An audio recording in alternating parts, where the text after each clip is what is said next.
अस्सलाम वालेकुम नाज़रीन, टाइम्स 24 न्यूज़ में आपका खैर मक़दम है। आइए तफसीलात पर नज़र डालते हैं। तेलंगाना के तरफ से कल लॉकडाउन का जियो इशू होने के बाद हैदराबाद सिटी पुलिस के तरफ से सभी सीनियर ऑफिसर्स हमारे साथ additional CP law and order, additional CP traffic, additional CP crime, DCP south, DCP central, सभी लोग सुबह 10 बजे से इम्पॉर्टेंट चेक पोस्ट पर लॉकडाउन एनफोर्समेंट को अंजाम दे रहे हैं। जैसा कि आप जानते हैं, बड़े शहरों के कंपैरिजन में, बॉम्बे, दिल्ली, बेंगलोर के कंपैरिजन में total number of positive cases Hyderabad में बहुत कम है, टोटल नंबर ऑफ डेथ भी हैदराबाद में बहुत कम है। लेकिन जो भी नंबर है, इसको और कम करने के लिए लॉकडाउन की ज़रूरत है। ये लॉकडाउन का पर्पस है ये चेन ऑफ इन्फेक्शन को ब्रेक करना, और ये 10 दिनों में अगर आप लोग सही तरीके से कोऑपरेशन किए और हम लोग लॉकडाउन को इन्फोर्स किए तो 10 दिन में ये नंबर ज़रूर और भी कमेगा। ये आपके बच्चों की सेफ्टी के लिए है, आपके बुज़ुर्गों के सेफ्टी के लिए है और आपके सेफ्टी के लिए है। इस लॉकडाउन में कुछ एग्जेम्प्टेड कैटेगरीज भी हैं, जैसे इसेंशियल सर्विसेज, पूरे मेडिकल स्टाफ, इस तरह के मेडिकल रिलेटेड जितनी भी चीज़ हैं, पेशेंट से रिलेटेड जो भी चीज़ हैं, उनको एग्जेम्पशन दिया गया है। वो अपने जेब में, अगर आपके कोई रिलेटिव हॉस्पिटल में है तो उनका प्रिस्क्रिप्शन रखिए, या अगर आप अटेंडर हैं तो बहुत से हॉस्पिटल अटेंडर का पास देते हैं, वो पास आप दिखाइए, वो भी वैलिड माना जाएगा। इसी तरीके से जो essential goods, movement of vegetable, food grains, बच्चों के लिए दूध, इस तरह का जो चीज़ है, वो सब इसेंशियल आइटम को एग्जेम्प्टेड है। कंस्ट्रक्शन आइटम, सीड्स, फर्टिलाइज़र्स, उसको भी एग्जेम्पशन है।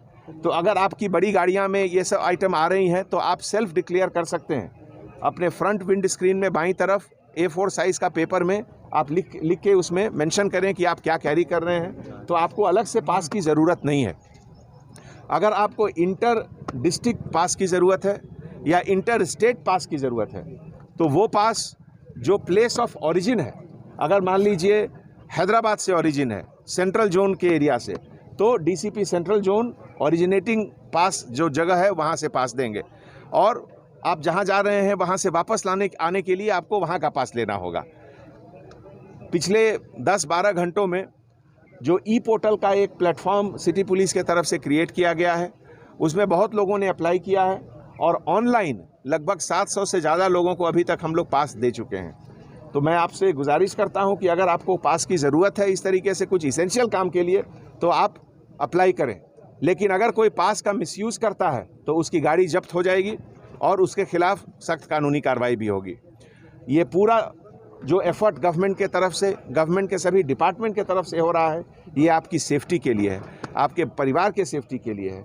इसका आप इज़्ज़त करें, इसको आप सही तरीके से इसको आप फॉलो करें, इससे आपकी और पूरे शहर की सेफ्टी इम्प्रूव होगी। Thank you. सर ये कंस्ट्रक्शन का आप जो कैरी कर सकते हो, फिर कंस्ट्रक्शन कर भी सकते, फिर लेबर सब।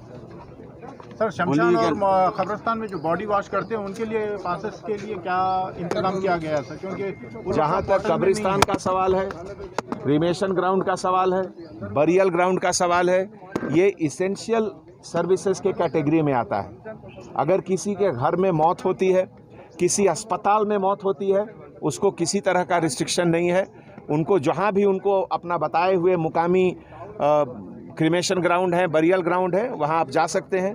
और अगर वो कोविड पेशेंट हैं तो कोविड पेशेंट के लिए गवर्नमेंट ऑफ इंडिया की तरफ से एक गाइडलाइंस है, उस गाइडलाइन को फॉलो करके आप लास्ट राइड कर सकते हैं। कंस्ट्रक्शन मैरिजेस फिक्स्ड हैं, उसके बारे में गवर्नमेंट की तरफ से जो सर्कुलर है, केवल 40 लोग की इजाज़त है, और जो बरियल शमशान घाट में, बरियल क्रीमेशन ग्राउंड में 20 की केवल इजाज़त है। उसको स्ट्रिक्टली फॉलो करें।